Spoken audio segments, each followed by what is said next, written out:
So this all makes sense. It makes sense to us. It probably makes sense to the many people listening to this, but why do people still object to it? What are the common misconceptions and objections that you hear on and the Yeah, whole the I whole used to have strategy? people that would tell me that they didn't really believe that tax rates are going up, but that's not happening anymore. Right. I agree with that.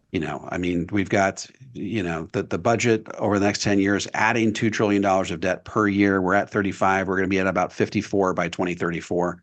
Hmm. People see the handwriting on the wall. I mean, we're spending money like drunken sailors. We're putting it all on the national credit card, and we're asking a wide swath of America, including baby boomers, to pay the bill on that. I think the number one thing, it's not really an objection. It's an anxiety. Hmm. People don't want to pay a tax before the IRS absolutely requires it of them because it's painful. And Hmm.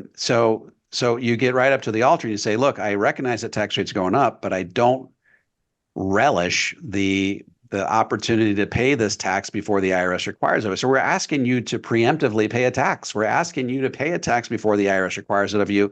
And even though you may be doing it at historically low tax rates, even though you may be taking advantage of that 24% tax bracket that goes away in 2 years and all the way up to, almost $383,000, people still don't like it. They don't like having to pay a tax before the IRS requires of it. And that can be a deal breaker for a lot of different people when we show them the tax that they have to pay.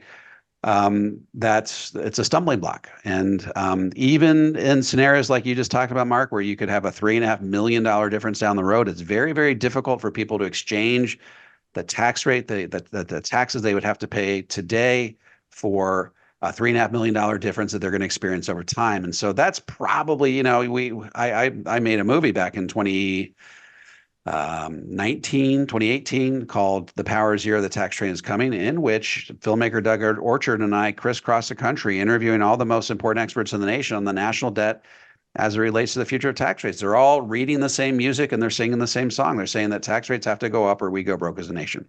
Hmm. And so very few people now contest it because you had the likes of, former Secretary of State George Shultz. Ed Slott was in that movie. We were interviewing heads of economic departments and, universities all across the country, and none of them quibbled over the details. They all said, look, tax rates have to go up. The only question is how high will they have to go, right? Hmm. So, it's people don't disagree that tax rates have to go up, but they do have some trepidation when it comes to paying a tax before the IRS absolutely requires of them. Yeah, and it's funny. You probably have seen this many times. I've just experienced it in our practice that sometimes there are folks who say, you'll lay out a strategy. I'm just picking a number, $250,000 in the first year, and you'll sketch it out for the next 7 years, but it's always different. Every year it's different. You have to recalculate it. I've never had a situation where it's the same every year.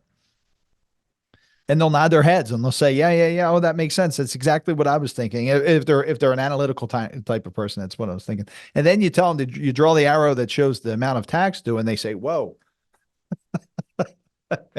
wait a minute. That's a lot of money, and it is a lot of money, and it is hard." And so in the beginning, some people will say, "Well, what if we did 125?" And of course, we'll work with that and we can make the plan work with that. It extends the time, therefore, extends the tax rate risk. And the longer you've got a tail of the overage in your IRA hanging out there, the more risk you have. We're fighting against growth and all these other things too. So why not fight against, the concerns and feelings that an individual has, and they're valid, by the way. But a funny thing happens in my experience now doing this since, well, certainly. So Dave, we met in, I think, 2016. I got involved in Ed's group in 2012. So I've been at this for a while. So doing this for a while, when you have those folks who aren't quite, they're bought into the strategy, but not bought into writing the check yet. In year 2 or 3, something funny happens. I don't know if you've experienced this. They want to hit the gas. They say, okay, I get it now. How about we do 1 million? And I say, no, no, no, we don't need to do that. Let's back off the gas a little bit there. And it's really interesting to see human nature and psychology really play out in these things. And it's fascinating when you see people ease. with their financial plan. That's exciting, right? And you suddenly have somebody who you're hearing from on a regular basis, and then you have to track them down somewhere. It's like you need a GPS locator to find this individual to be able to have a conversation. That's a good sign because they're they're at ease. That's exciting. But you see the same thing with these Roth conversions where they say, okay, let's get this done. So do you see that same kind of action from folks around the country? Yeah, I mean, the initial tax payment is the thing that's really hard to get over. And once you've seen it and you see that, oh, the world's not going to end, and you look at the broader picture, you look at the projections. Yes, I'm paying something now, but I'm getting something in exchange for that, and that's a tax savings, a compounded tax savings over time. I think once people get over the hump of the shock of paying that initial tax, then I think they settle into a groove and they realize that that's just something that has to be done to realize the benefit further down the road. Sure, absolutely.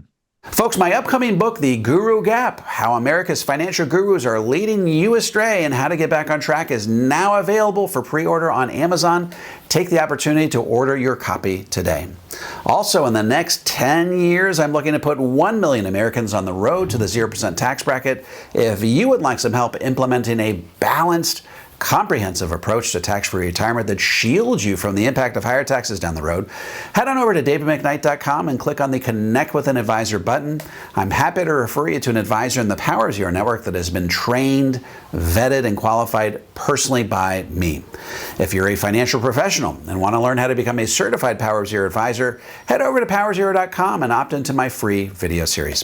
And if you have any comments or questions, feel free to drop them into the comments section below. I'll respond to every single one of them personally. And don't forget to click like, subscribe, and the bell so you never miss a video. This is David McKnight. I look forward to seeing you on the next video.